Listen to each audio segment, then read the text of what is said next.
Digital Bangladesh গঠন করার জন্য যে স্বপ্ন দেখেছেন তিনি অবশ্যই কোরআনের আয়াত দিয়েই করেছেন, যেন মুসলমানের নেই। কথা বলছেন না কেন? 16 কোটি মানুষের জননী প্রধানমন্ত্রী শেখ হাসিনা যে স্বপ্ন দেখেছে, এটা বাস্তবায়নের জন্য যে কাজ করবে না, সে যে দলের লোক হয় হোক, ও জাহান্নামে যাবে। কত মানুষ এই তাহিরির মতো কত ডাক দিচ্ছে। তাহিরি ওনাকে ফিলিস্তিনের পক্ষে ডাক দিয়েছে। ওর মতো শয়তান যদি ফিলিস্তিনের পক্ষে ডাক দেয়, শয়তান তো বসে বসে আসবে যে ও আমার চাইতে বড় শয়তান, এত শিরিক বাংলাদেশে কেউ করে নাই। কথা বলেন।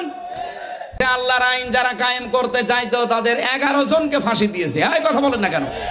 5 জনকে তো সরাসরি, আর 6 জন আল্লামা দেলাওয়ার হোসেন সাইদি সারা জীবন বলতো আমরা আল্লাহর আইন চাই, তাকেও মৃত্যুর দিকে ঠেলে দিল।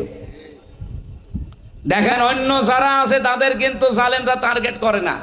কেল্লা বাবা, ফতে বাবা, শাহ আলী বাবা, দয়াল বাবা, আর ওই শয়তান নাকি সাতক্ষীরা জেলায় আসে। এত বড় শয়তান এই জেলায় ঢোকে কি করে? সোচ্চার হবেন যারা প্রকাশ্য শিরিক করেছে, যে মানুষগুলো প্রকাশ্য ইসলামী আন্দোলনের বিরুদ্ধে অবস্থান নিয়ে হাসিনার পক্ষে একেবারে সরাসরি ভোট চেয়েছে। আপনি দেখেন ওবায়দুল মুক্তাদির ব্রাহ্মণবাড়িয়ায় শয়তানের পক্ষে তাহিরি ভোট চাচ্ছে। এত বড় ভিডিও ফুটেজ থাকার পরে সে জেলায় ঢুকবে মানে ও তো বাংলাদেশে থাকা ঠিক না।